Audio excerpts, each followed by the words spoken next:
ஹல்லேலூயா, ஹல்லேலூயா. கர்த்தர் நம்மளோடு பேசுவாராக. ஆமென், ஆமென். இங்கே வந்திருக்கிற ஒவ்வொரு மேலும் தேவ கிருபை இறங்கி வருவதாக. என்னால் உங்களோட கர்த்தர் பேசும்படி சில காரியங்களை உணர்த்தினார், அதை உங்களோட பேச போகிறேன்.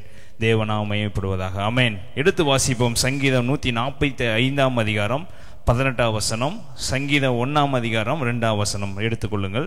தம்மை நோக்கி கூப்பிடுகிற யாவருக்கும் உண்மையாய் தம்மை நோக்கி கூப்பிடுகிற யாவருக்கும் கர்த்தர் சமீபமாய் இருக்கிறார். ஹல்லேலூயா, ஹல்லேலூயா.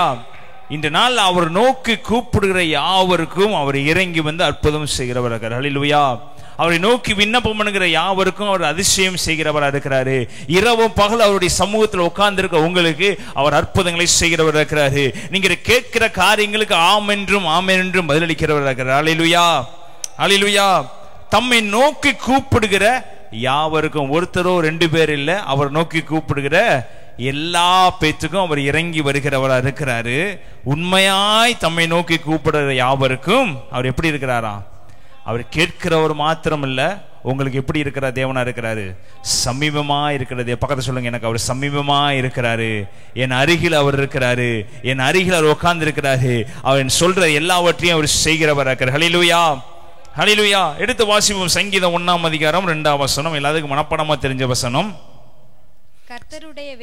கர்த்தருடைய வேதத்தில் பிரியமாயிருந்து இரவும் பகலும் அவருடைய வேதத்தில் தியானமாயிருக்கிற மனுஷன் பாக்கியவான். ஹல்லேலூயா, ஹல்லேலூயா. உண்மையா கூப்பிடுறவர்களுக்கு அவர் இறங்கி வருகிற தேவன், உண்மையா கூப்பிடுறவர்களுக்கு சமீபமாய் இருக்கிற தேவன். அவர் சொல்லுகிற வார்த்தை என்னவென்றால், கர்த்தருடைய வேதத்தில் இரவும் பகலும் பிரியமாயிருந்து அவருடைய வேதத்தில் தியானமாயிருக்கிற மனுஷன் பாக்கியவான். ஹல்லேலூயா, ஹல்லேலூயா, ஹல்லேலூயா. நம் தேவனுக்கு பிரியமா இருக்க வேண்டும் என்றால் என்ன செய்ய வேண்டும்? தேவன் நம்முடைய சத்தத்தை கேட்க வேண்டும் என்றால் என்ன செய்ய வேண்டும்? தேவன் விரும்புகிற காரியம் என்ன நம்முடைய வாழ்க்கையில?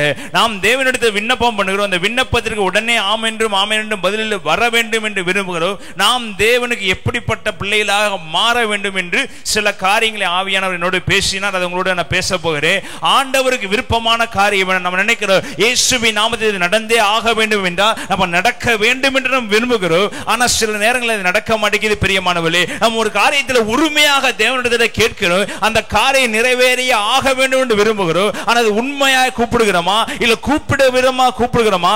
கூப்பிடுற யாவருக்கும் அவர் செவி கொடுக்கிறார், ஆனா உண்மையாய் தேடுகிறவர்களுக்கு அவர் சமீபமா இருக்கிறாரு. ரெண்டுக்கு ஒரு வித்தியாசம் இருக்கு. உண்மையாய் தேடுகிறவர்களுக்கு சமீபமா இருக்கிறாரு, கூப்பிடுறவர்களுக்கு அருகில் இருக்கிறாரு. கூப்பிடுறவர்களுக்கு கேட்கிறவரா இருக்கிறாரு. அவர் கேட்கிறவர் மாத்திரம் இல்ல, அவர் கிரியை செய்கிறவரா இருக்கிறார். ஹல்லேலூயா, ஹல்லேலூயா. தேவன் நம்முடைய வார்த்தைக்கு கிரியை செய்ய வேண்டும் என்றால், தேவன் நம்முடைய வார்த்தையின்படியே நடப்பிக்க வேண்டும் என்றால், நம் இந்த உலகத்தில் எப்படிப்பட்டவர்களாக மாற வேண்டும்? தேவன் விரும்புகிற காரியத்தைப்படி மாற வேண்டுமா? தேவனுக்கு என்ன காரியத்தை செய்தா நம்ம ஜெபிக்கிறதுக்கு ஆம் என்றும் ஆம் என்று அவர் பதிலளிப்பார் என்று சில காரியங்களை உங்களோட நான் பேச போகிறேன். ஆண்டவர் விரும்புகிற காரியம் என்ன? நாம் கேட்கிற, ஆண்டவர் அக்கினியை இறக்கும் என்று சொன்னா அவர் உடனே இறக்கி விட வேண்டும் என்று நினைக்கிறோம். அற்புதம் செய்ய வேண்டும் என்றால், இயேசுவா உங்களுக்கு சுகமளிக்க வேண்டும் என்று சொன்னா உடனே சுகமாகிவிட வேண்டும் என்று நாம் விரும்புகிறோம். ஆனால் நம் விரும்புகிற காரியத்தை தேவன் செய்ய வேண்டும் என்று விரும்புகிறோம் அல்லவா? அப்ப தேவன் விரும்புகிற காரியத்தை நம்முடைய வாழ்க்கையில செய்திருக்கிறோமா?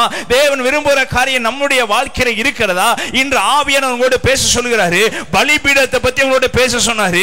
பலிபீடம் எப்படிப்பட்டதாக இருக்க வேண்டும்? பலிபீடத்தை தேவன் எப்படி உருவாக்கினாரு? அந்த பலிபீடத்துக்கு அவர் எவ்வளவு மரியாதை கொடுத்தாரு? அந்த பலிபீடத்துக்கு அவர் எவ்வளவு மதிப்பு வச்சிருந்தாரு? அந்த பலிபீடத்துக்கு நேராக ஜனங்களை எப்படி கூட்டி கொண்டு சென்றார் என்பதை பார்க்க போறோம். ஹல்லேலூயா, ஹல்லேலூயா.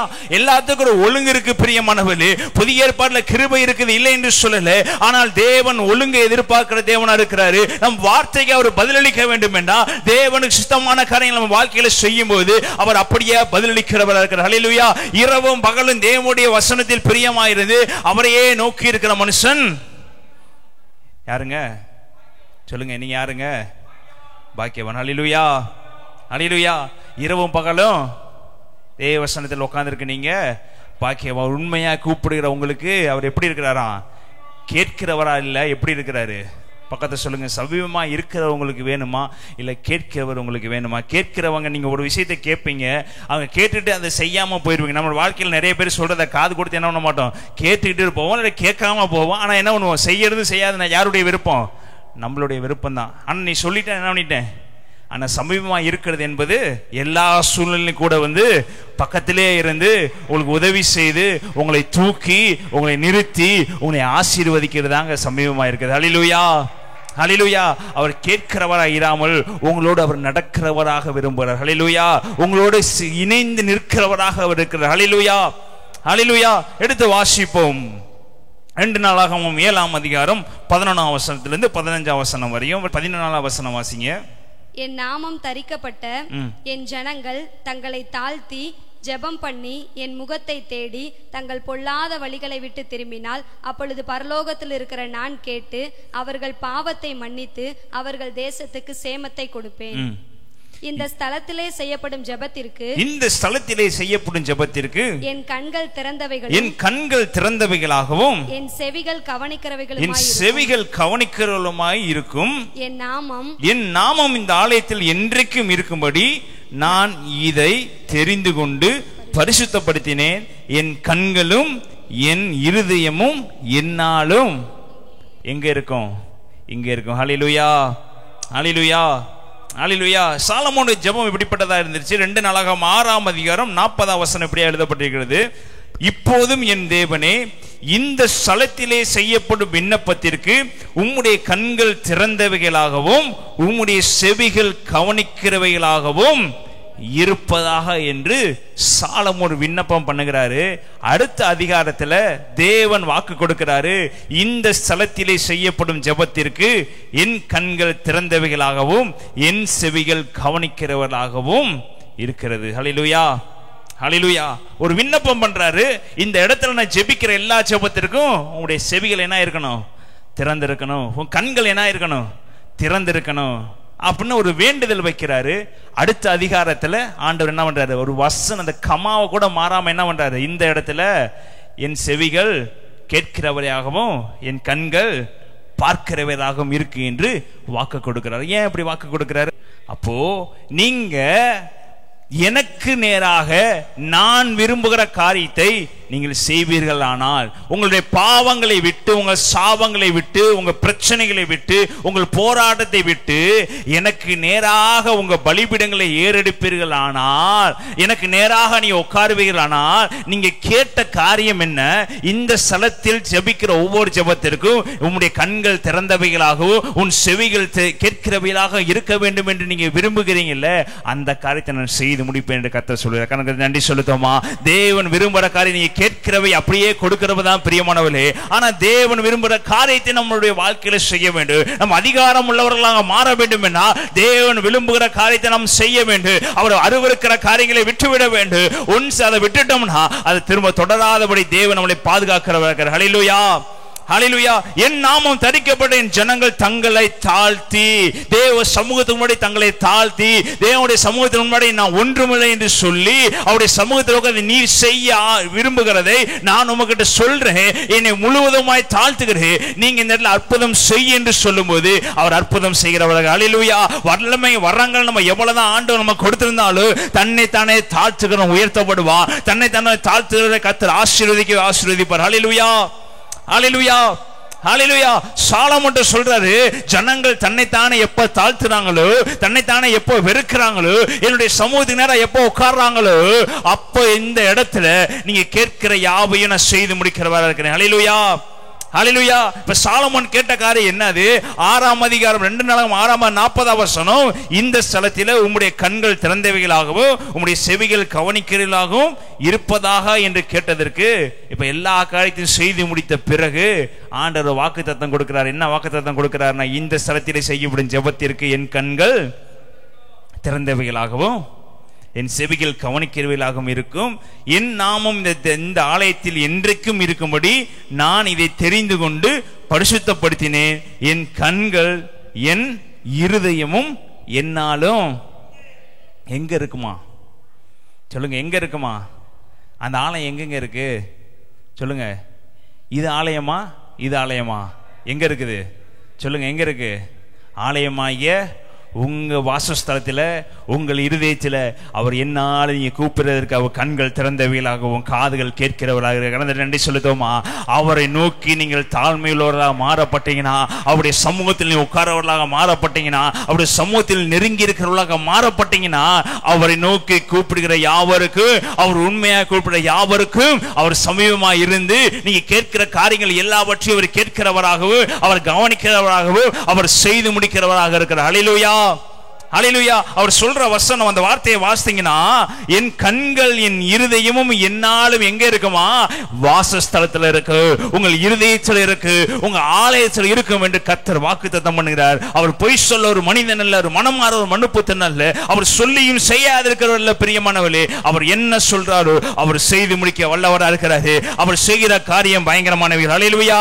அவர் நம்மள்ட்ட எதிர்பார்க்கிற காரியம், நீங்கள் தங்களை தாழ்த்தி தேவனுடைய சமூகத்தில் உட்காரும் போது, நீங்கள் அவருடைய சமூகத்தில் உட்கார்ந்து அவரை நோக்கி பார்க்கிறவர்களா இருக்கும்போது, அவருடைய வேதவசனம் பிரியமா இருக்கும்போது, அவரையே நோக்கி கூப்பிடும் போது, அவருடைய சமூகத்தில் வேற சிந்தை எல்லாத்தையும் எடுத்து போட்டு, என் வாழ்க்கையில எது நடந்தாலும் பரவாயில்லை, ஆனால் தேவனுக்கு நேராக நடக்கிற என்ற எண்ணம் இருக்கும்போது உங்களுக்கு எல்லாவற்றையும் அவர் செய்து முடிக்கிறவராக இருக்கிறார். ஹல்லேலூயா, ஹல்லேலூயா. எடுத்து வாசிப்போம். 1 ராஜாக்கள் 18ஆம் அதிகாரம் 30ஆம் வசனம்.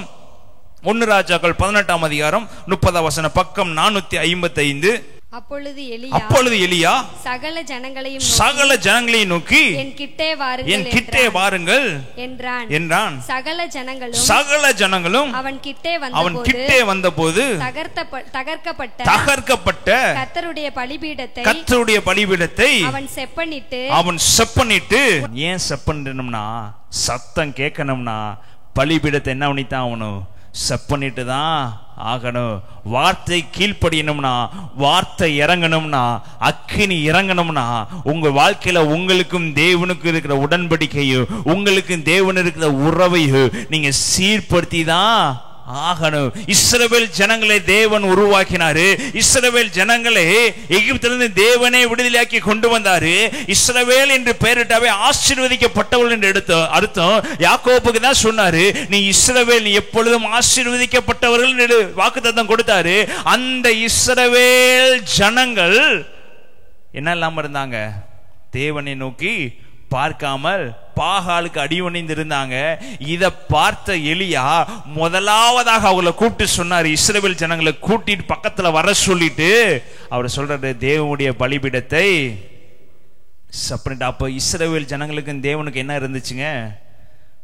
ஒரு இணைப்பு இல்லாம இருந்துச்சு. ஆனா தேவன் தான் தேவன் என்று இஸ்ரவேல் ஜனங்களுக்கு கண்டிப்பாக தெரியும். ஆனா வலுக்கட்டாயத்தின் பேர்லயோ இல்ல அவங்க இருந்த சூழ்நிலையின் பேர்ல பாகால கும்பிட்டாங்க இல்லை என்று சொல்ல. ஆனா தேவன் அற்புதம் செய்கிறவர் என்று தெரியும். தேவனை நோக்கி கூப்பிட்டா இறங்கி வருவார் என்று தெரியும். ஆனால் அவர்கள் கூப்பிடாமல் தன்னுடைய பலிபீடங்கள் செப்பனிடப்படாமல் இருந்துச்சு. தேவனுக்கும் அவர்களுக்கு ஒரு உறவு இல்லாமல் இருந்துச்சு. அவர்கள் தேவனை தேடாதவர்களா இருந்தாங்க. அந்த நாட்களில் எலியா கர்த்தரை நோக்கி ஜெபம் பண்ணினா 3 வருடம் 6 மாதம் வானம் அடைக்கப்பட்டது. பாகாலே தேவன் என்று சொல்லி அந்த பாகாலுடைய ஜனங்கள் எல்லாரும், இஸ்ரவேல் ஜனங்கள் எல்லாரும் சுற்றி நின்று அந்த இடத்துல என்ன பண்றாங்க? அக்கினி இறக்கும்படியாக காலையிலிருந்து மதிய வரைக்கும் என்ன பண்ணி கொண்டிருக்கிறாங்க? தூபத்தை ஏற்றி கொண்டிருக்கிறாங்க. ஆனா ஒரு சத்தமும் பிறக்கவில்லை. அதற்கு மேல் வசனத்தை வாசித்து பாருங்க. மத்தியான வேலை சென்ற பின்பு அந்திப்பலி செலுத்தும் நேரமட்டாக சன்னதம் சொல்லிக் கொண்டிருந்தார்கள். ஆனாலும் ஒரு சத்தமும் பிறக்கவில்லை. மறு உத்தரவு கொடுப்பாரும் இல்லை, கவனிப்பாரும் இல்லை. பாகாலுடைய தீர்க்கதரிசிகள் காலையிலிருந்து எத்தனை மணி வரைக்கும் என்ன போட்டிருக்குது? மத்தியான வேலை வரைக்கும் என்ன பண்ணாங்க? எல்லாத்தையும் கூப்பிட்டு பார்த்தாங்க. என்ன வரவில்லை? சத்தம் ஒன்றும் பெறப்படவில்லை. ஒரு சத்தமும் புறப்படல. எலியாக்கு தெரிஞ்சிருச்சு, இவங்களுக்கும் தேவனுக்கு நடுவில் என்ன இல்லை? பலிபீடம் இல்ல, உறவு இல்ல, சத்தம் இல்ல. ஃபர்ஸ்ட் நம்ம தேவனுடைய வார்த்தைக்கு கீழ்ப்படினோம்னா, நம்ம ஒரு செகண்ட்ல அக்கினி இறங்கி வர வேண்டும் என்று கூப்பிட்ட உடனே இறங்கி வரணும்னா ஃபர்ஸ்ட் பலிபீடத்தை செப்பனிடணும். ஹல்லேலூயா, ஹல்லேலூயா. தேவனுக்கும் நமக்கு இருக்க உறவை அது எப்படி செப்பனிடப்படும்னா, இரவும் பகலும் கர்த்தருடைய வேதத்தில் பிரியமாயிருந்து அவருடைய சமூகத்தில் தியானமா இருக்கிற மனுஷன் பாக்கியவான். பலிபீடம் இன்னைக்கு நமக்கு இல்லை. நமக்கு என்ன பலிபீடங்க?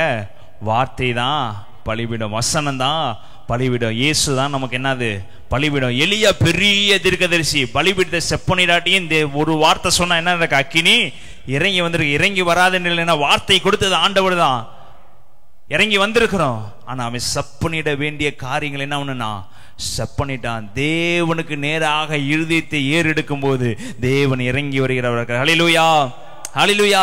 இஸ்ரவேல் ஜனங்களை கூப்பிடுறாங்க, உங்க வாழ்க்கையில என்ன இல்ல, தேவனுக்கு உங்களுக்கு இருக்க உறவு இல்லாம இருக்குது, நீங்க தேவனை நம்பாம இருக்கீங்க. அந்த நேரத்தில் அவ்வளோ ஜனங்கள் இருந்தும் பாகாலுக்கு முடங்காத அநேக தீர்க்கதரிசிகள் அன்றும் இருந்தாங்க. ஆனா அவங்க மறைந்திருந்தாங்க. ஆனா எலியாவோ வெளியரங்கமாக தேவனுக்கு நேராக வைராக்கியம் உள்ளவனாக, தேவனுக்கு மேல வைத்திருக்க வைராக்கியத்தின் நிமித்தமாக போய் பாகாலுடைய ராஜாட்ட முன்னாடி போய் என்ன பண்றாரு, 3 வருஷம் 6 மாசம் மழை பெய்யாதுன்னு சொல்லி தைரியமாக பேசினவரா இருந்தார். இவ்வளவு தூரம் பேசினவர், அற்புதங்களையும் செய்ய வல்லவர்.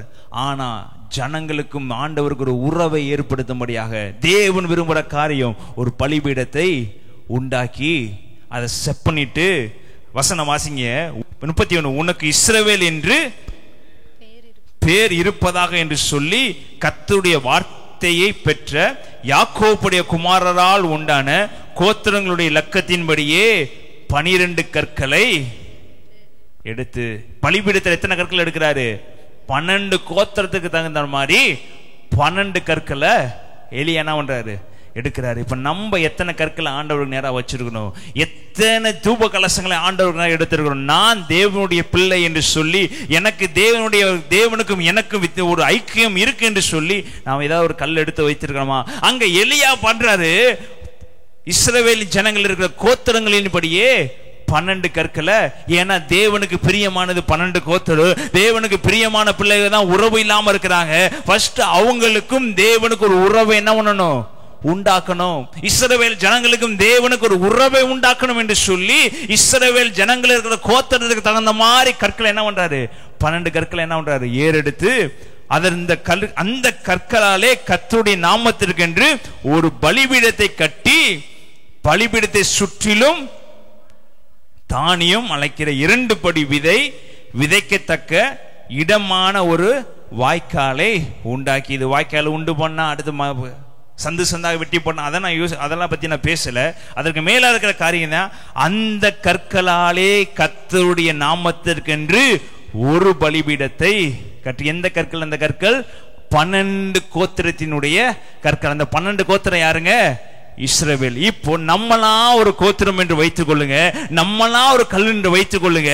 நம்முடைய கல்லு எல்லாம் சேர்ந்தா தான் ஒரு பலிபீடத்தை உண்டாக்க முடியும். உங்க குடும்பத்தில் இருக்கிற ஒரு கல்லு எல்லாம் சேர்ந்தா தான் ஒரு பலிபீடம் உண்டாகும். நீங்க எல்லாம் ஒன்றுபட்டாதான் உங்க வாழ்க்கையில ஒரு அற்புதம் நடைபெறும். இப்ப நம்ம ஒவ்வொரு கல்லு ஒவ்வொரு மாதிரி இருக்கும் போது நம்முடைய வார்த்தைக்கு தேவன் செவி கொடுக்க வேண்டும் என்று விரும்பும் போது அந்த செவி கொடுக்க மாட்டார். பிரியமானவர்களே, உங்க கல்லு, உங்க ஜெபம், உங்களுடைய விசுவாசம், உங்களுடைய வேத வாசிப்பு தேவனுடைய சமூகத்தில் ஒரு கல்லாக இருக்கிறதா, தேவன் விரும்புகிற காரியமாக இருக்கிறதா என்று பார்த்தா நம்முடைய வாழ்க்கையில் அநேகருடைய வாழ்க்கையில் அந்த கல் இல்லாம இருக்குது. ஹல்லேலூயா, ஹல்லேலூயா, ஹல்லேலூயா. எலியாவுடைய வைராக்கியத்தினாலதான் அங்க அற்புதம் நடக்க போகுது.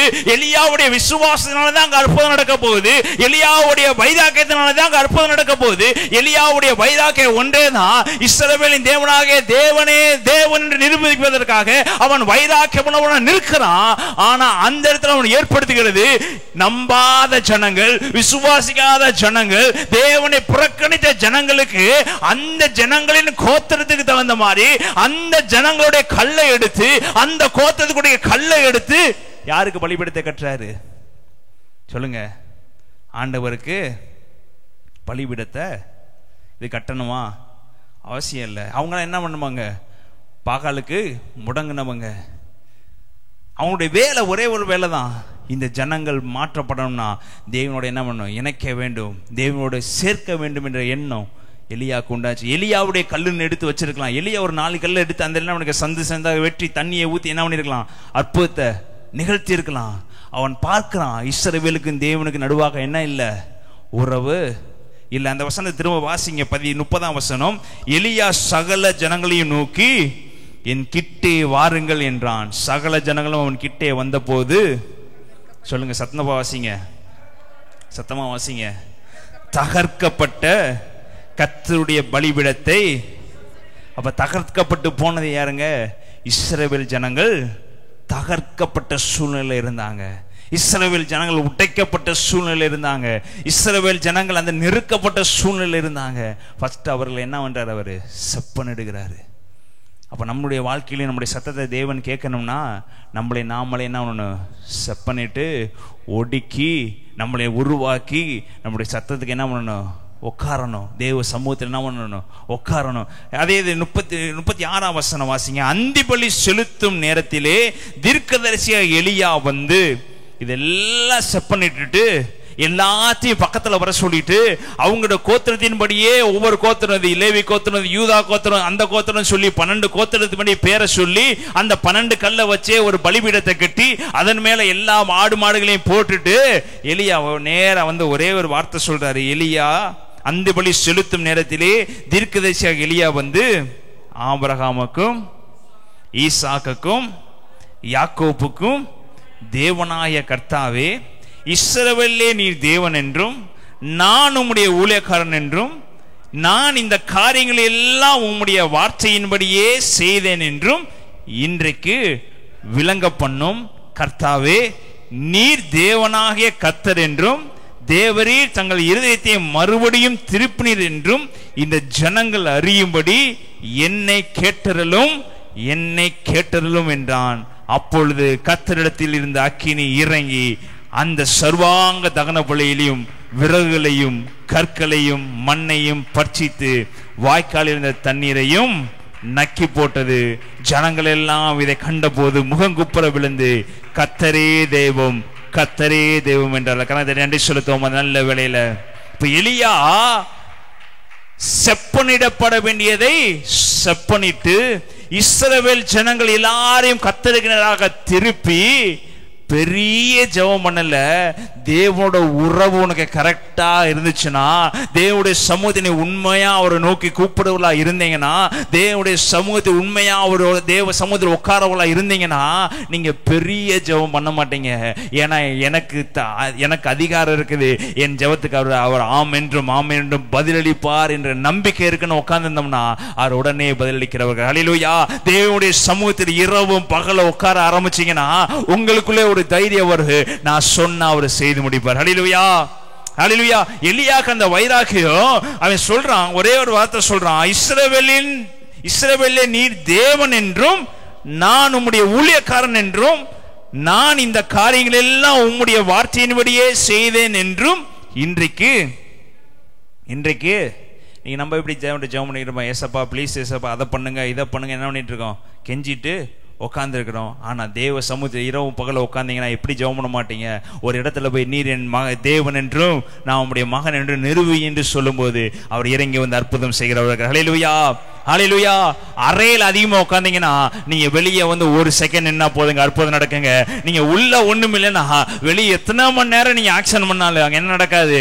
இங்க பாகாலின் தீர்க்கதரிசிகள் காலையில இருந்து மதிய வரைக்கும் அவங்க முடிஞ்ச அளவு கத்தி பாக்குறாங்க, தன்னுடைய முழு எனர்ஜியும் வேஸ்ட் பண்ணி பாக்குறாங்க, கையில இருக்கிற எல்லாத்தையும் தன் முதுகுல அடிச்சு கீழே என்னவோ பண்ணி பாக்குறாங்க. ஆனா உள்ள அவங்களுக்கு தேவனுக்கும் அவனுக்கும் இருக்கிற உறவு இல்ல. அவங்க எவ்வளவோ ட்ரை பண்ணி பார்த்தாங்க, பலிபீட செப்பனிடப்படல, ஒண்ணுமே இல்ல.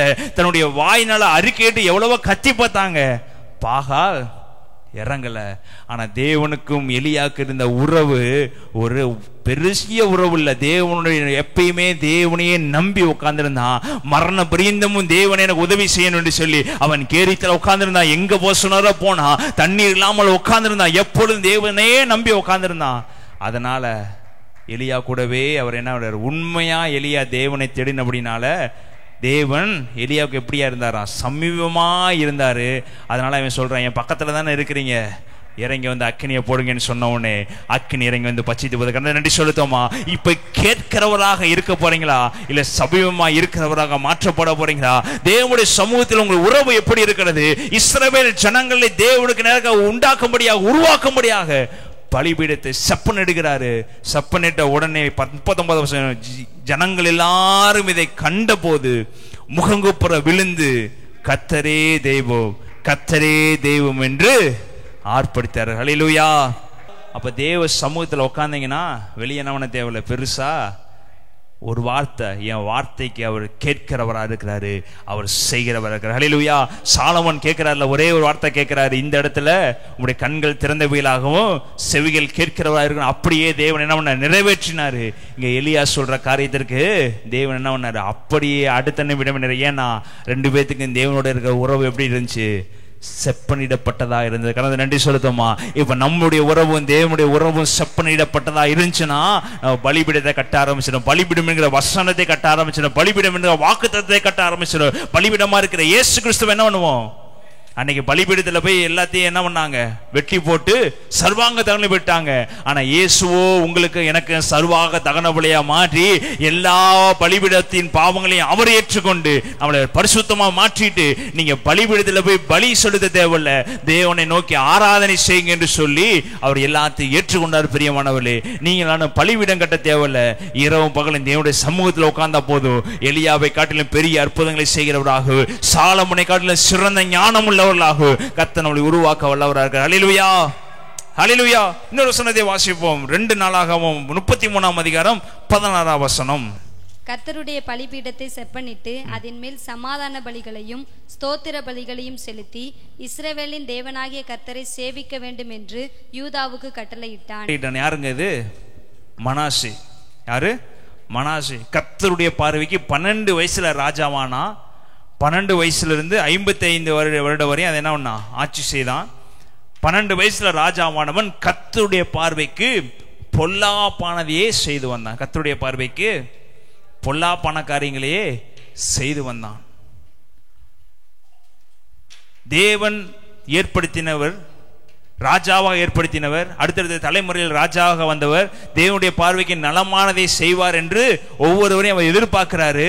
ஆனா மனாசே செய்த காரியங்கள்லாம் தேவனுடைய பார்வைக்கு பொல்லாப்பான காரியத்தையே செய்தான். அடுத்த வசனம் வாசிங்க, அது 10ஆம் வசனம். கர்த்தர் மனாசேயோடும் அவனுடைய ஜனத்தோடும் பேசின போதிலும் அவர்கள் கவனிக்காதே போனார்கள். அடிக்கடி கர்த்தர் யார்கிட்ட பேசினாரு? மனாசேட்ட பேசுறாரு. நீ நோக்கி கூப்பிடு, நோக்கி பாரு, நீ கர்த்தருடைய பார்வைக்கு பொல்லாப்பானதை செய்யணும், ஒவ்வொரு காரியத்தையுமே பேசி பார்த்தாரு. ஆனா மனாசே என்ன பண்ணலைங்க, கர்த்தர் மனாசேயோடும் அவனுடைய ஜனத்தோடும் பேசின போதிலும் அவர்கள் கவனியாதே போனார்கள்.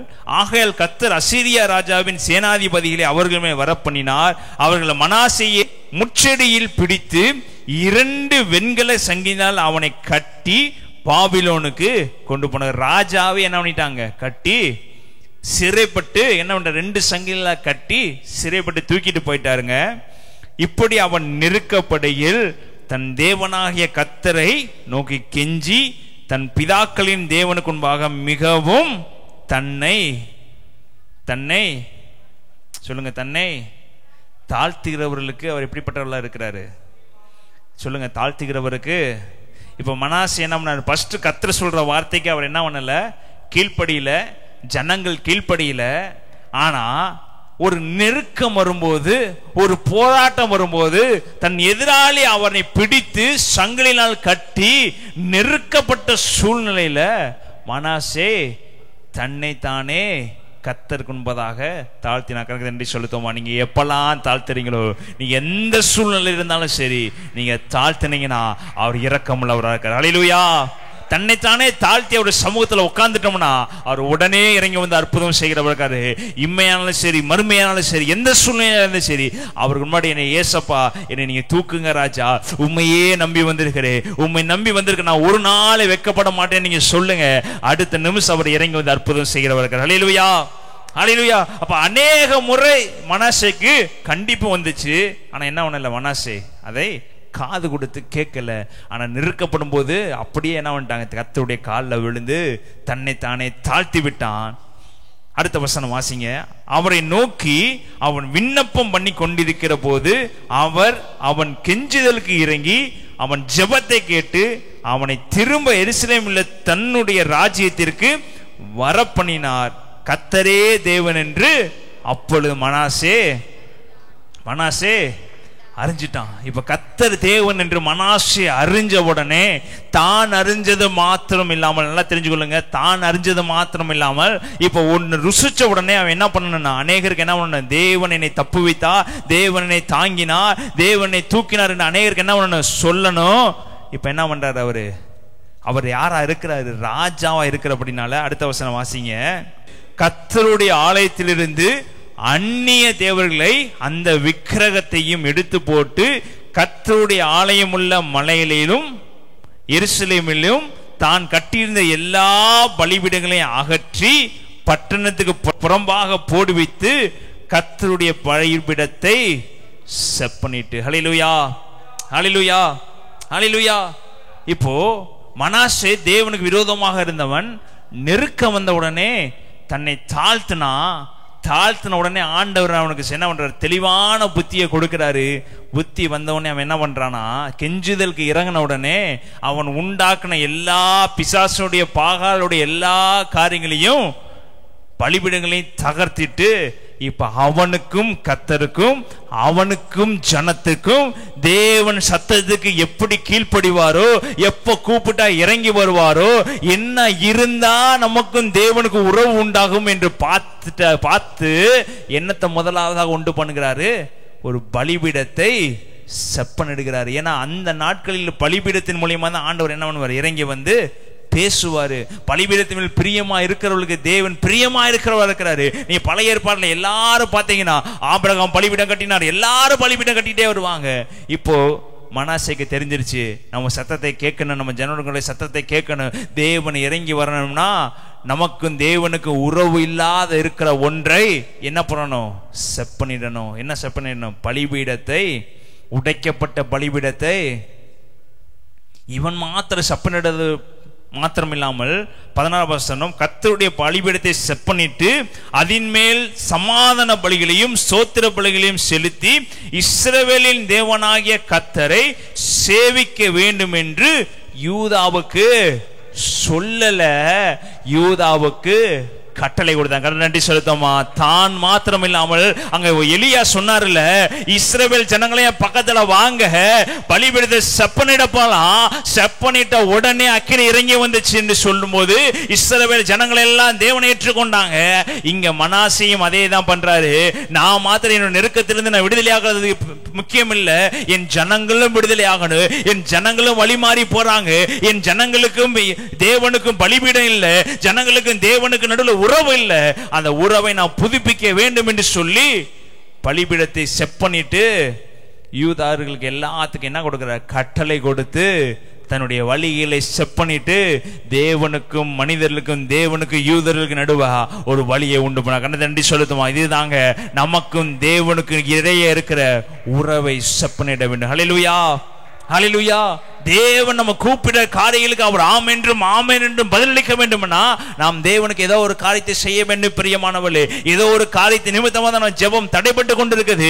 ஏதோ ஒரு செயல் நமக்குள்ள செப்பனிடாத படியினால தான், நம்முடைய வாழ்க்கையில ஏதோ ஒரு குறை இருக்கிறபடினால தான், நம்ம வாழ்க்கையில ஜெபம் இல்லாதபடினால தான், நம்ம வாழ்க்கையில கோபம் இருக்கிறபடினால தான், நம்முடைய வாழ்க்கையில ஏதோ ஒரு எரிச்சல் இருக்கிறபடினால தான், ஒருத்தர் நல்லா வாழ்ந்துட்டு அவங்க நல்லா இருக்கிறாங்க எண்ணி எண்ணி தன்னை தானே தாழ்த்தி தவறான எண்ணங்கள் நம்முடைய வாழ்க்கையில இருக்கிறபடினால தான் நமக்கும் தேவனுக்கு நடுவா இருக்கிற உறவு துண்டிக்கப்பட்டிருக்கிறது. நம்ம எல்லாவற்றிலும் சரியா இருக்கிறவர் அல்ல, ஆனா சரியா இருக்கத்தக்கதாக தேவன் நமக்கு பலன் அளிக்கிறாரு.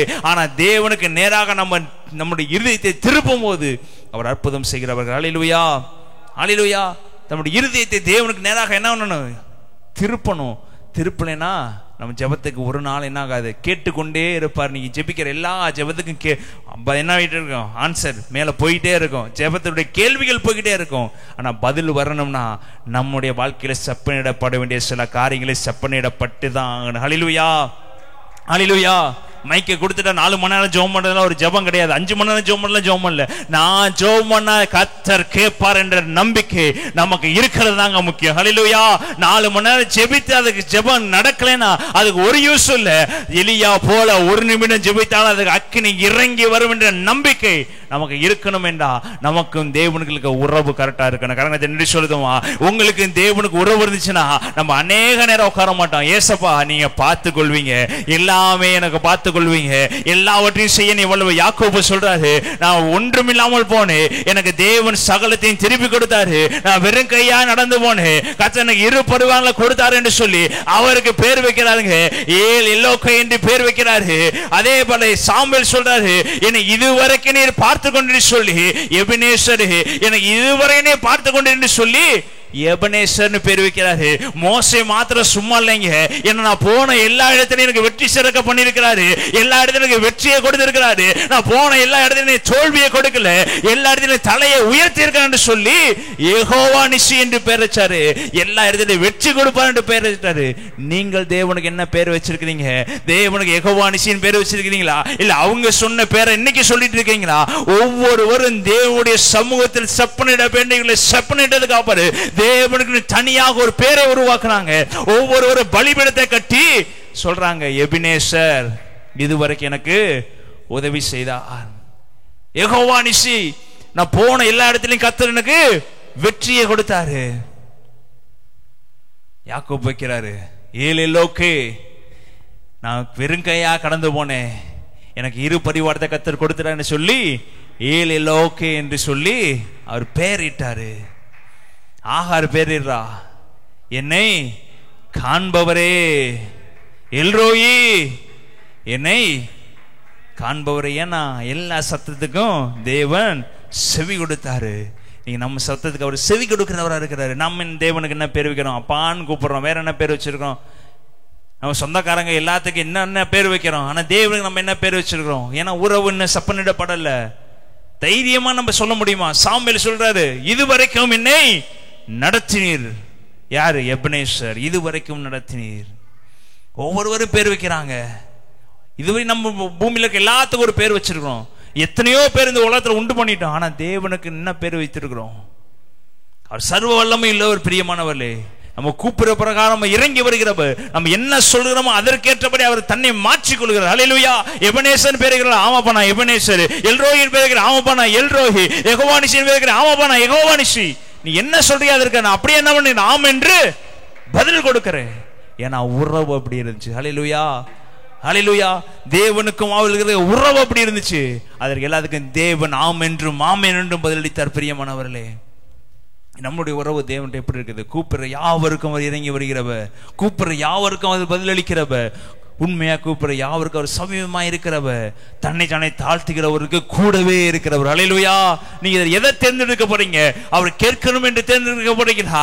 இல்ல அவர் சமீபமா இருக்கணும் என்று தேர்ந்தெடுக்க போறீங்களா? இல்ல தாழ்மையா இருந்து அவரை கூடவே வச்சுக்க போறீங்களா? அநேக காரியங்கள் தேவனிடத்தில் நெருங்குவதற்கு இருக்குது. நாம் இதில் ஏற்படுத்தியிருக்கிற காரியம், நமக்கும் தேவனுக்கு நடுவாக ஏற்படுத்தியிருக்கிற காரியம் என்னவென்று நம்ம தெரிந்து கொள்ள வேண்டும். ஆமென், ஆமென். இன்னொரு வசனத்தை வாசிப்போம். யாத்திரையாகமம் 33:6. மோசே கூடாரத்தை பெயர்த்து அதை பாளையத்துக்கு புறம்பே தூரத்திலே போட்டு அதற்கு ஆசரிப்பு கூடாரம் என்று பெயரிட்டான். இப்போ இவர் ஒரு பலிபீடம் மாதிரி ஒன்று கற்றாரு. அதற்கு பேர் என்ன வைக்கிறாரு? ஆசரிப்பு கூடாரம்னு ஒரு பேர் வைக்கிறாரு. கர்த்தரை தேடும் யாவரும் பாளையத்திற்கு புறம்பாக ஆசரிப்பு கூடாரத்திற்கு போவார்கள். மோசே கூடாரத்திற்கு போகும்போது ஜனங்கள் எல்லாரும் எழுந்திருந்து தாங்கள் தங்கள் கூடார வாசலில் நின்று கொண்டு அவன் கூடாரத்திற்குள் பிரவேசிக்கும் மட்டும் அவன் பின்னே பார்த்து கொண்டிருந்தார்கள். மோசே கூடாரத்துக்குள் பிரவேசித்திருக்கையில் மேகஸ்தம்பம் இறங்கி கூடார வாசலில் நின்றது. கர்த்தர் மோசேயோடு பேசினார். இப்போ மோசே என்ன பண்றாரு? ஒரு கூடாரத்தை உண்டு பண்றார். அந்த கூடாரம் எப்படிப்பட்ட கூடாரம் சொல்லுங்க? எப்படிப்பட்ட கூடாரம்? ஆசரிப்பு. அந்த ஆசரிப்பு கூடாரத்தை யார் தங்கியிருப்பா? ஆண்டவர் வந்து நம்ம அவருக்குன்னு ஒரு கூடாரத்தை உண்டு பண்ணி அவருக்குன்னு ஒரு ஆலயத்தை கட்டியிருக்கிறோம். அந்த ஆலயத்தில் யார் தங்கி இருக்கணும் நினைக்கிறோம்? பிதாவாகிய தேவன் இந்த ஆலயத்தை சுற்றி இருக்க வேண்டும் என்று விரும்புகிறோம். இந்த ஆலயத்துக்கு உள்ள வரும்போது 24 இந்த ஆலயத்தில் ஜெபம் ஏற்பட்டு அப்படினால, செபித்து கொண்டு இருக்க அப்படினால, வெளி உலகத்துக்கு போயிட்டு உள்ள வரும்போது ஒரு சமாதானம், ஒரு சின்ன சந்தோஷம், ஒரு தேவன் தொடுதலை உணர்கிறோம். பிரியமானவர்களே, எந்த ஒரு கோயில்களுக்கு போனாலும் நம்ம விரும்புகிறது என்னன்னா ஒரு தொடுதல் வேண்டும் என்று விரும்புகிறோம். அதே போலதான் நம்ம ஆலயத்துக்குள்ள வரும்போது 24 பரிசுத்தமா இருக்கிறபடினால ஒரு தொடுதல் வேண்டும் என்று விரும்புவோம். கண்டிப்பா அந்த தொடுதல் என்ன பண்றோம்? பெற்றுக்கொண்டுதான் போறோம். இதே போலதான் நம்முடைய ஆலயமாக இருதயத்திலும் 24 மணி நேரம் தேவன் தங்கி இருக்க வேண்டும் என்று விரும்புகிறாரு. அதற்கு தான் நீங்க தேவனுக்கும் உங்களுக்கும் நடுவே இருக்க பலிபீடத்தை செப்பனிடணும். ஆசரிப்பு கூடாதே உங்களுக்கும் தேவனுக்கு நடுவாக என்ன பண்ணணும்? உண்டாக்கணும். அப்படி உண்டாக்குனீங்கன்னா 9வது வசனம், மோசே கூடாரத்திற்குள் பிரவேசிக்கையில் மேகஸ்தம்பம் இறங்கி கூடார வாசல் நின்றது. கர்த்தர் மோசையோட அப்ப நீங்க உருவாக்க வேண்டிய இடத்துல உருவாக்கிட்டீங்கன்னா என்ன ஆட்டோமேட்டிக்கா வந்துடும்? மேகஸ்தம்பம் மேல வந்து உட்காந்துரும். அதற்கு அடுத்த கர்த்தர் மோசையோட பேசினார். ஹல்லேலூயா, ஹல்லேலூயா. ஏன் இதே மோசே வனாந்தரத்துல போய் நின்று ஆண்டவர் பேச மாட்டாரா? இதே மோசே சீனாய் மலையில் இருக்கும்போது ஆண்டவர் பேச மாட்டாரா? இதே மோசே செங்கல் மண்டி நிற்கும் போது அவர் பேசலையா? ஏன் ஒரு ஆசரிப்பு கூடாரத்தை உண்டு பண்ணணும்? ஏன்னா அந்த ஆசரிப்பு கூட 24 மணி நேரம் தேவன் வங்கி தங்கி இருக்கணும். 24 மணி நேரம் தேவன் அதே சமூகத்தில் உட்கார்ந்து இருக்கணும். நான் எங்க போனாலும் கூப்பிட்டோன்னே தேவன் வருகிறது முக்கியம் அல்ல.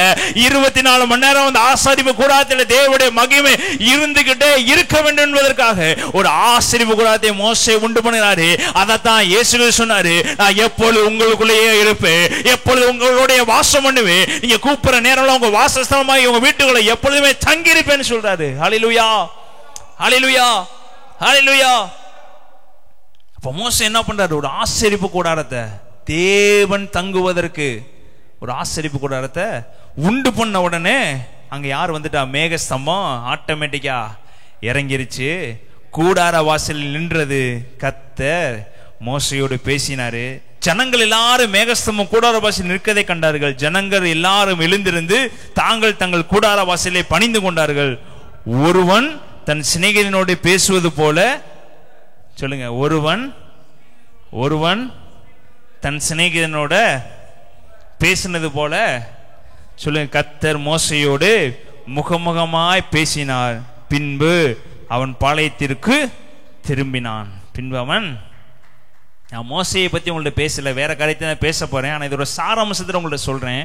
இப்போ மோசையிட கர்த்தர் எப்படி பேசினாரு? முகமுகமாய். எப்படி பேசினாரு சொல்லுங்க? ஒரு சிநேகிதனை போல.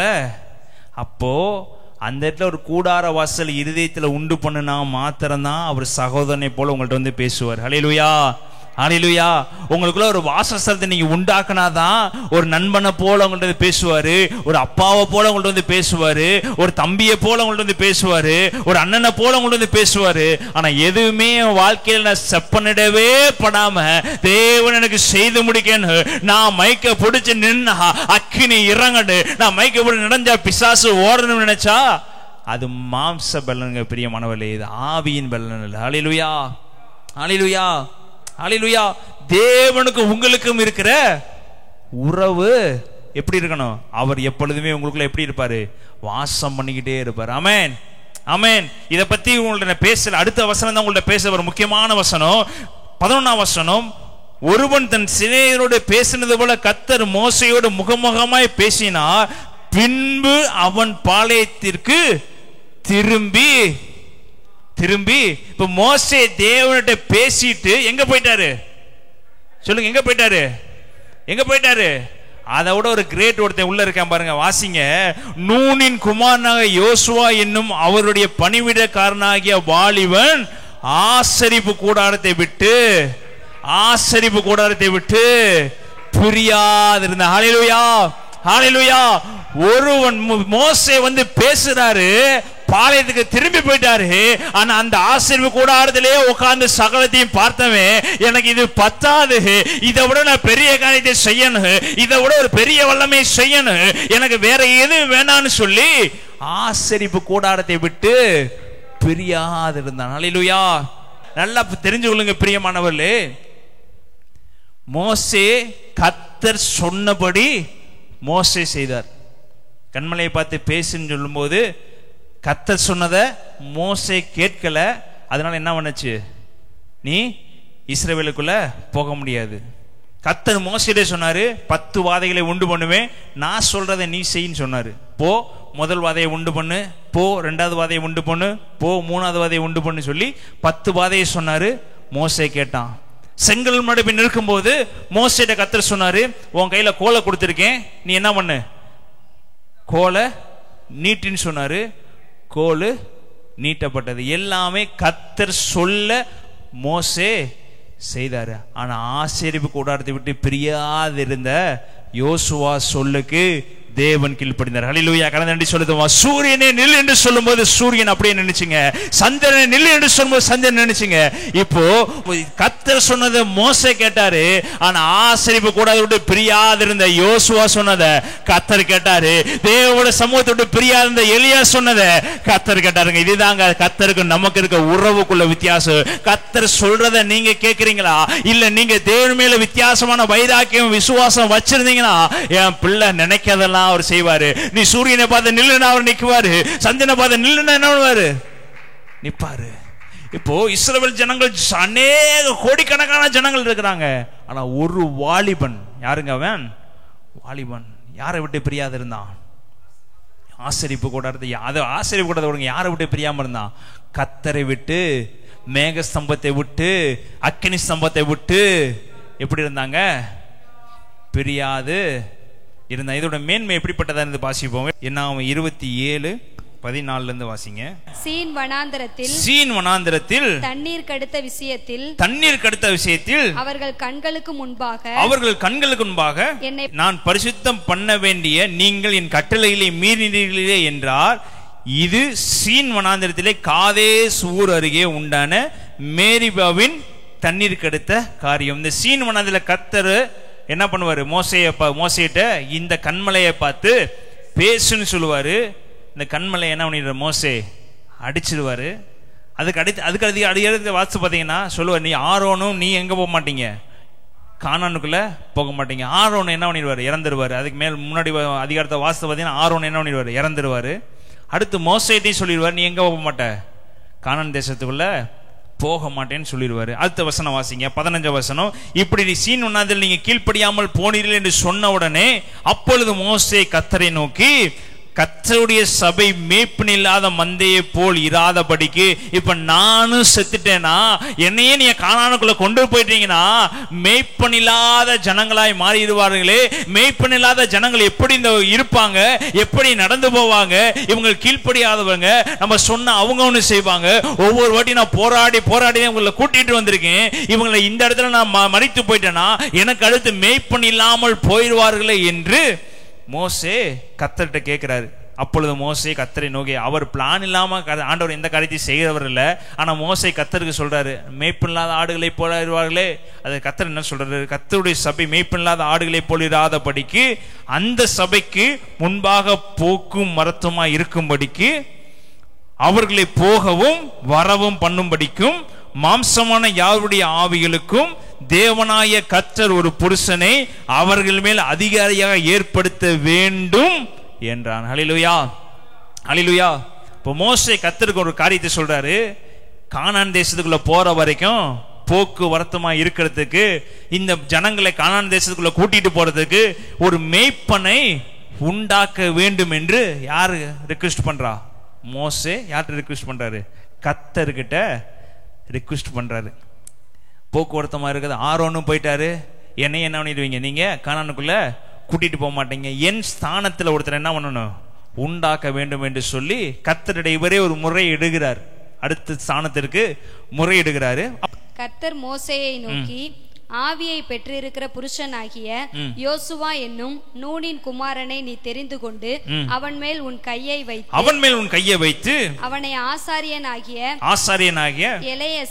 எலெயாசருக்கும் சபை அனைத்திற்கும் முன்பாக நிறுத்தி அவர்கள் கண்களுக்கு முன்பாக அவனுக்கு கட்டளை கொடுத்து இஸ்ரவேல் புத்திரராகிய சபையார் எல்லாரும் அவனுக்கு கீழ்ப்படியும்படிக்கு உன் கணத்தில் கொஞ்சம் அவனுக்கு கரங்களை நன்றி செலுத்துவோமா?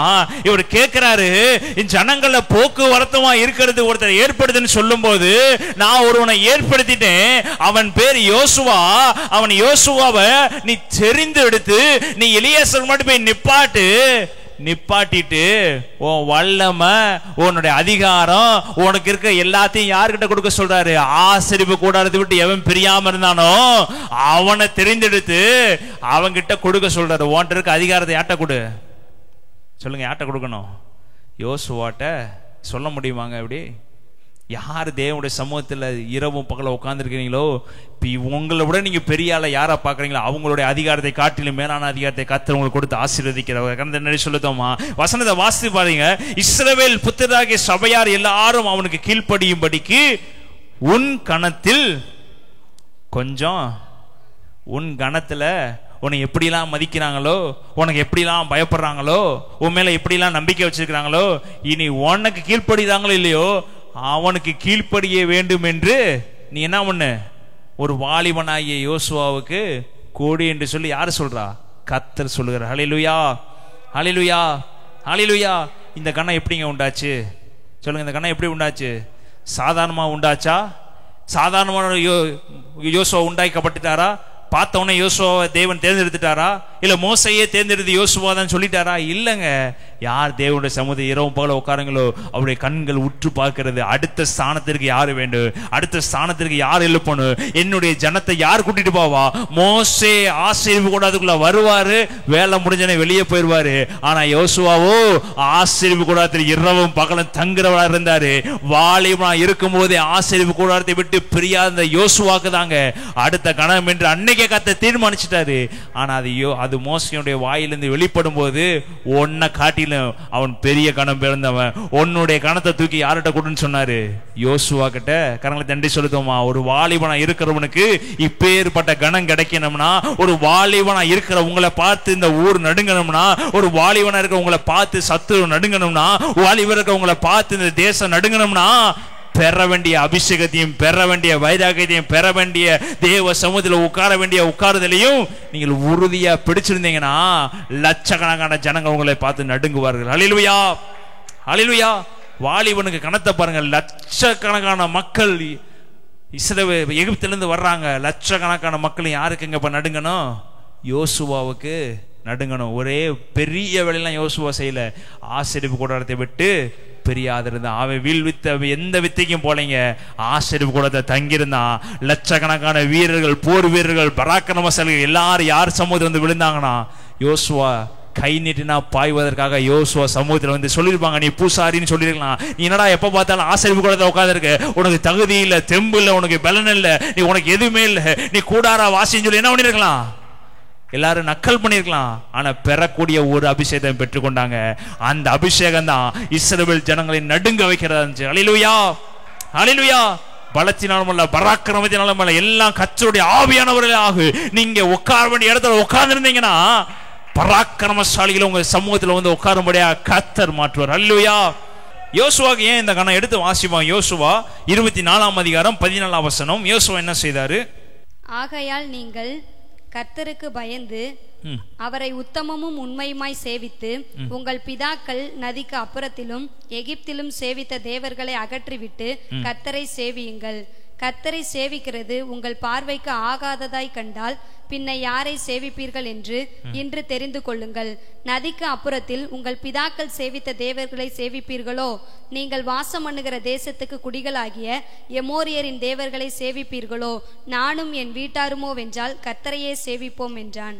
இல்ல, நானும் என் வீட்டாருமோ என்றால் கர்த்தரையே சேவிப்போம். நீங்க யாரை வேணாலும் கும்பிடுங்க, நீங்க தீர்மானம் பண்ணுங்க, நீங்க ஒரு உடன்படிக்கை பண்ணுங்க, ஒரு பலிபீடத்தை உண்டாக்குங்க, யாரை கும்பிட வேண்டும் என்று நீங்க உருவாக்குங்க.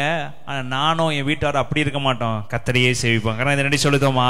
நீங்க யாரை வேணா தெய்வமா வச்சுக்கோங்க, ஆனா ஒருத்தர் என்ன பண்ணி கண்டிப்பா வச்சுதான் ஆகணும். அது யாரை வேணா வச்சுக்கோங்க, நான் அப்படி இருக்க மாட்டேன். நான் தேவனை மாத்திரம் தான் ஆராதிப்பேன். நீங்கள் வழி மாறி போனாலும் சரி, நான் தேவனை மாத்திரம் தான் ஆராதிப்பேன். நீங்க எப்படி போனாலும் சரி, ஆனா உங்களுக்கு ஒரு குறிக்கோள் இருக்குதுங்க. அந்த குறிக்கோள் யாரா இருக்க வேண்டும் என்று நீங்கள் தெரிந்து கொள்ள வேண்டும். இப்படி சொல்லும் போது அப்பொழுது ஜனங்கள் பிரதியுத்தரமாக வேறே தேவர்களை சேவிக்கும்படி கர்த்தரை விட்டு விலகுவதற்கு காரியம் எங்களுக்கு தூரமாய் இருப்பதாக, நன்மையும் நம்முடைய பிதாக்களையும் அடிமைத்தன வீடாக எகிப்து தேசத்திலிருந்து புறப்பட பண்ணி நம்முடைய கண்களுக்கு முன்பாக பெரிய அடையாளங்களை செய்து நாம் நடந்து வந்த எல்லா வழிகளிலும் நாம் கடந்து வந்த எல்லா ஜனங்களுக்குள்ளும் நம்மை காப்பாற்றியவர் நம்முடைய தேவனாகிய கர்த்தர் தாமே என்று இந்த ஜனங்கள் என்ன பண்றாங்க சொல்றாங்க. ஆனால் இந்த யோசுவா என்ன பண்ணல, நீங்க இப்படித்தான் சொல்லுவீங்க, அப்புறம் என்ன பண்ணிடுவீங்க, மாறிடுவீங்க. நீங்க இப்படிதான், இப்ப நான் சொல்லும் போது நான் கர்த்தரையே சேவிப்பேன்னு சொல்லுவேன், பக்கத்துல நீங்களும் ஜால்ரா தட்டிட்டு என்ன சொல்லுவீங்க, நான் கர்த்தரையே சேவிப்பேன்னு சொல்லுவீங்க. நான் ஆண்டவர் நம்புன்னு சொல்லுவேன், பின்னாடியே நீங்க என்ன பண்ணுவீங்க, ஆண்டவரை என்ன. நமக்கு இது ஈஸியான போச்சு, ஒருத்தர் சொன்ன உடனே அதை அப்படியே ஆமா சாமி போட்டு என்ன பண்ணிட்டோம், பழகிட்டோம். இப்ப யோசுவா சொல்ற, நீ யாரை சேவிக்க போறீங்க, ஆத்துக்கு அங்கிட்டு நீங்க கும்பிட்டீங்களே அவங்கள சேவிக்க போறீங்களா, இல்ல இங்க ஒரு தேசத்துல இருக்கிற எமோரியரு அவங்க தேவனை சேவிக்க போறீங்களா? நீங்க சேவிக்கிறது யாராவனா இருங்க, நான் வந்து கர்த்தரையே சேவிப்பேன்னு சொன்ன உடனே ஜனங்கள் என்ன பண்ணிட்டாங்க, ஆடா இவனே கர்த்தரை சேவிப்பேன்னு சொல்லும்போது நாங்க மட்டும் மாத்தியா பண்ண முடியும், நாங்களும் அவரையே சேவிப்போம் சொல்லி என்ன பண்ணிட்டோம், இயேசுதான் தெய்வம் சொன்னோடனே சரி வேதா சொன்னவங்க ஏதாவது சொல்லிடுவாங்க, ஆமாங்க இயேசுதான் தெய்வம் என்ன பண்ணிடுவோம், படக்குன்னு கூட இருக்கவங்க அப்படி அங்கிட்டு போனோடனே நான் இயேசுவை கும்பிடுறவங்க நாங்க வேறங்க அப்படின்னு சொல்லி டக்குன்னு என்ன பண்ணிடுவான், அங்கிட்டு அவங்களுக்கு தகுந்த மாதிரி மாறிக்குவோம். இப்படிதான் அந்த ஜனங்கள் என்ன பண்ணாங்க இருந்தாங்க. ஆனா யோசுவா கண்டுபிடிச்சிட்டாரு, நீங்க இடத்துக்கு தகுந்த மாதிரி தேசத்தில் குடியிருக்கிற எமோரியர் முதலான சகல ஜனங்களையும் கர்த்தர் நமக்கு முன்பாக துரத்தினாரே, ஆகையால் நாங்களும் கர்த்தரை சேவிப்போம், அவரே நம்முடைய தேவன் என்றார்கள். 19ஆம் வசனம், யோசுவா ஜனங்களை நோக்கி ஒரே வார்த்தை, நீங்கள் கர்த்தரை சேவிக்க மாட்டீர்கள், அவர் பரிசுத்தம் உள்ள தேவன், அவர் எரிச்சல் உள்ள தேவன், உங்கள் மீறுதலையும் உங்கள் பாவங்களையும் அவர் நீங்க கண்டிப்பா நீங்க என்ன சேவிக்க மாட்டீங்க, உங்களை பத்தி எனக்கு தெரியுமுடா, நீங்க எனக்கு தகுந்த மாதிரி என்ன பண்ணீங்க, சால்ரா போடுறீங்க, நீங்க என்ன கண்டிப்பா என்ன பண்ண மாட்டீங்கன்னு சொல்லி யோசுவா ஆணித்தரமா சொல்றாரு. அதற்கப்புறம் அவர் முடிவு பண்றாரு, இது ஆகாது, ஒரு வேலை செஞ்சாதான் உங்களை நான் சரி பண்ண முடியும்னு சொல்லிட்டு 23ஆம் வசனம், அப்பொழுது அவன் அப்படியானால் இப்பொழுதும் உங்கள் நடுவே இருக்கிற அந்நிய தேவர்களை அகற்றிவிட்டு உங்கள் இருதயத்தை இஸ்ரவேலின் தேவனாகிய கர்த்தருக்கு நேராக திருப்புங்கள் என்றான். அப்பொழுது ஜனங்கள் யோசுவாவை நோக்கி, நம்முடைய தேவனாகிய கர்த்தரை சேவித்து அவர் சத்தத்திற்கு கீழ்ப்படிவோம் என்றார்கள். அந்தபடியே யோசுவா நாளில் சீகேமிலே ஜனங்களோட உடன்படிக்கை பண்ணி அவர்களுக்கு அதை பிரமாணமும் நியாயமாக ஏற்படுத்தினான். அடுத்த வசனம், இந்த வார்த்தைகளை யோசுவா தேவனுடைய நியாயப்பிரமாண புஸ்தகத்தில் எழுதி, சொல்லுங்க, சத்தமாவாசி எழுதி ஒரு பெரிய கல்லை எடுத்து அதை அங்கே கர்த்தருடைய பரிசுத்த ஸ்தலத்தின் அருகில் இருந்த கர்வாலி மரத்தின் மேல் நாட்டி எல்லா ஜனங்களையும் நோக்கி, இதோ இந்த கல் நமக்குள்ளே சாட்சியா இருக்க கடவது, கர்த்தர் நம்மோடு சொன்ன எல்லா வார்த்தைகளையும் இது கேட்டது, நீங்கள் உங்கள் தேவனுக்கு விரோதமாய் பொய் சொல்லாதபடி இது உங்களுக்கு சாட்சிகளாக கடவுது என்று சொன்னான். ஹல்லேலூயா, ஹல்லேலூயா. அவங்க சொல்றாங்க, நீங்களும் வீட்டாரமோ கர்த்தரை சேவிப்போம் என்று சொன்ன உடனே ஜனங்களும் சொல்லிட்டாங்க, எகிப்திலிருந்து கூட்டிட்டு வந்தாரு, அது பண்ணாரு, நாங்களும் கர்த்தரை தான் சேவிப்போம்னு சொன்ன உடனே, இல்லப்பா நீங்க என்ன பண்ண மாட்டீங்க, சேவிக்க மாட்டீங்க. எலியா கூட்ட மாதிரி எல்லாம் வா, பக்கத்துல வா, எல்லாம் பக்கத்துல வந்து சுத்தி நில்லு, ஒரு கல்லை எடு, இதுதான் உனக்கு என்னது சாட்சி, உனக்கும் தேவனுக்கு நடுவாக ஒரு உடன்படிக்கை உண்டு பண்ணுகிறேன், உனக்கும் தேவனுக்கு நடுவாக இருக்கிற பழிபடுத்த செப்பனிட்டு உங்களுக்கு தேவனுக்கு ஒரு உறவை உண்டு பண்ணுகிறேன், அதற்கு இந்த கர்வாலி மரத்தில் இருக்க இந்த கல்லு தான் சாட்சின்னு சொல்லி அந்த ஜனங்களுக்கும் தேவனுக்கு என்னத்தை உண்டு பண்ணினாருங்க, உடன்படிக்கையை யோசுவா உண்டு பண்ணிட்டு அடுத்த வசனம் பார்த்தீங்கன்னா யோசுவா இறந்து போயிடுவாரு, அவருடைய ஊழியம் முடிஞ்சிடும். அடுத்த வசனத்தை வாசித்து பார்த்தீங்கன்னா 29ஆம் வசனம், இந்த காரியம் நடந்த பின்பு நூனின் குமாரனே யோசுவா என்னும் கர்த்தருடைய ஊழியக்காரன் 110 வயதுள்ளவனாய் மரணம் அடைந்தான். கடைசியா மரணம் அடைவதற்கு முன்பதாக கூட கர்த்தருக்காக ஒரு பலிபீடத்தை கட்டி கர்த்தருக்கு நேராக உடன்படிக்கை பண்ணி தன்னுடைய ஜனங்களை கர்த்தருக்கு நேராக சேர்த்து விட்டு மரணம் அடைந்தார். பெரிய மனவளே, முதலாவதாக கர்த்தரை விட்டு பிரியாமல் எங்க இருந்தார் சொல்லுங்க, ஆசரிப்பு கூடாரத்துல பிரியாம இருந்த அவன் யோசுவா அவன் மாத்திரம் ஆசரிப்பு கூடாரத்தில் பிரியாது இருந்தான்.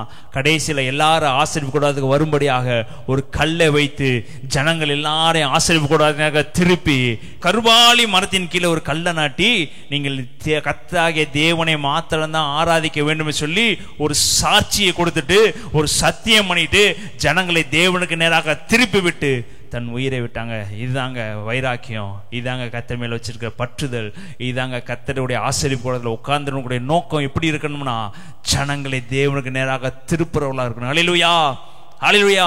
யோசுவா ஜனங்களை கானான்களை கூட்டிட்டு போனா அதை காட்டினும் அவருடைய எண்ணம் மரணம் அடையும் போது கூட அவனுடைய எண்ணம் எப்படி இருந்துச்சுன்னா ஜனங்களை தேவனுக்கு நேராக எப்படி இருக்கணுங்க திருப்பி ஒரு உடன்படிக்கை பண்ணி அவர்களுக்கும் தேவனுக்கும் ஒரு உறவை உண்டாக்கினாரு. மோசே ஈஸியா பண்ணிட்டு போயிட்டார். அந்த உறவை எப்படி பண்ணிட்டு போயிட்டாருன்னா தன்னுடைய உறவை யார்கிட்ட கொடுத்துட்டு போயிட்டாரு? யோசுவாட்ட ஈஸியா கொடுத்துட்டு போயிட்டாரு. அடுத்து நீ என்ன பண்ணிக்க பார்த்துட்டு இருக்கன்னு. ஆனா யோசுவாக்கு அப்படி ஒரு ஆள் கிடைக்கல. அதனால யோசுவா என்ன பண்ணாரு? ஜனங்களுக்கும் கர்த்தருக்கு நடுவாக என்ன பண்ணிட்டாரு? ஒரு சாட்சியை அவரே ஏற்படுத்தி விட்டு மரித்து போனார். ஹல்லேலூயா, ஹல்லேலூயா. இதாங்க ஒரு மேய்ப்பனுடைய இருதயமும் தேவ சமூகத்தில் உட்கார்ந்தவர்களோட இருதயம் எப்படிப்பட்டதாக இருக்கணும்? ஜனங்களை தேவனுக்கு நேராக திருப்பதாக இருக்கணும். ஒருவேளை உங்க பலிபீடம் செப்பனிடப்படாமல் இருந்திருந்தால், ஒருவேளை உங்க பலிபீடம் தேவனுக்கு நேராக இல்லாமல் இருந்துச்சா, ஒரு விஷயம் அவர் நோக்கி உங்க பலிபீடத்தை செப்பனிடுங்க. இதே தான் தேவன் செய்தாரு. அடுத்து கர்த்தர் செய்தாரு. மத்திய 21 10 14 வரையும் வாசித்தீங்கன்னா ஆலயம் கல்லர் குகையா இருந்துச்சு, புறா விற்கிற இடமா இருந்துச்சு. கர்த்தர் அதை கோவப்பட்டு எல்லாத்தையும் தகர்த்து போட்டு இது என்னுடைய ஜெபிக்கிற ஆலயம், ஜெபத்தின் ஆலயத்தை இப்படி பண்ணலாமா என்று சொல்லி அங்க இருக்கிற எல்லா காரியத்தையும் என்ன பண்ணாரு? செப்பனிட்டு ஆலயத்தை என்ன பண்ணாரு? பரிசுத்தமாக மாற்றினார். வியாபார கூடத்தை எல்லாத்தையும் என்ன பண்ணாரு? அவர் சரி பண்ணி பரிசுத்த கூடாரமா மாற்றினாரு. நம்முடைய இருதயத்தின் ஒரு வியாபாரம் கூட இருந்துச்சுன்னா, பொய்யின் கூடாரம் இருந்துச்சுன்னா, நம்முடைய வாழ்க்கையில தேவனுக்கு நேராக நம்ம செயல்படாத அளவுக்கு ஒரு போராட்டம் நம்முடைய இருதயத்துல இருந்துச்சுன்னா, பிரியமானவர்களே, எல்லாத்தையும் செப்பனிடுங்க. தேவனுக்கு உங்களுக்கு இருக்க உறவை செப்பனிடுங்க. அவர் அப்பதான் கூப்பிடுகிற யாவருக்கும் அவர் கேட்டல்லி சொல்லுங்க, கேட்டல்லி உண்மையா கூப்பிடுற யாவருக்கும் அவர் சமீபமா இருந்து அவர்கள் கூடவே இருந்து தன்னைத்தானே தாழ்த்துகிறவர்களுக்கு அவர் கூடவே இருந்து அவர் அற்புதம் செய்கிறவர் இருக்கிறாரு. சாலமோன் கூப்பிட்டபடி, சாலமோன் கேட்டுக்கொண்டபடி இந்த இடத்துல உங்களுடைய கண்கள் திறந்தவைகளாகவும் உங்களுடைய செவிகள் கவனிக்கிறவர்களாக இருக்கும். ஹல்லேலூயா, ஹல்லேலூயா, ஹல்லேலூயா. இப்ப நமக்கும் தேவனுக்கு இருக்க உறவு, நமக்கும் தேவனுக்கு இருக்க பலிபீடம் நம்ம சரி பண்ண ஆரம்பிக்கும் போது தேவன் நம்முடைய வாழ்க்கையிலேயும் நம்முடைய குடும்பத்திலேயும் நம்முடைய வீடுகளையும் அவர் செய்யறது அற்புதம் பயங்கரமா இருக்கு. கருத்து நன்றி செலுத்தோமா? நம்ம ஒருவேளை இந்த இடத்துல நம்ம சப்பனிடா படாத காரியம் ஏதாவது இருந்துச்சு, நம்ம முழங்கள் படிட்டு கொண்டு கண்களை மூடி, ஏசப்பா என்னுடைய வாழ்க்கையில உமக்கு விரோதமாக செப்பனிடா படாத காரியம் ஏதாவது இருந்துச்சுன்னா, உண்மை நேசிக்காம நேசிக்கிறபடி ராஜா நான் ஒருவேளை இல்லாமல் இருந்தா, ஒருவேளை என் வாழ்க்கை மாறி இருந்துச்சுன்னா, ஒரு விஷயம் மன்னிங்க ராஜா, ஒரு விஷயம் என்னுடைய பலிகளை செப்பனிடுங்க ராஜா, ஒரு விஷயம் நான் பலிபீடத்தை கட்டுகிறேன் ராஜா, எனக்காக அடிக்கப்பட்டவரை இயேசுவின் நாமத்தில் ஒரு விஷயம் இறங்கி வருகிறான்னு செபிக்கிறேன் ராஜா. எல்லா பாவங்களையும் சாபங்களையும் நீ ஏற்றுக்கொண்டு எங்களுடைய இந்த வாழ்க்கையில வாழ வைத்திருக்கிற ராஜா. ஒரு விஷயம் ஜெபத்துக்கு பதிலளிக்கிற தேவாதி தேவனே ராஜா, நல்ல நாள் நாங்கள் துதிக்கிற ராஜா, எங்களை முழுவதும் கரங்களை ஒப்படைக்கிறோம். நீர் மகிமைப்படுவீராக, கரம் இறங்கி வரட்டும். எல்லா துதிகனமையும் செலுத்திடும். இயேசுவின் நல்ல பிதாவே, ஆமென்.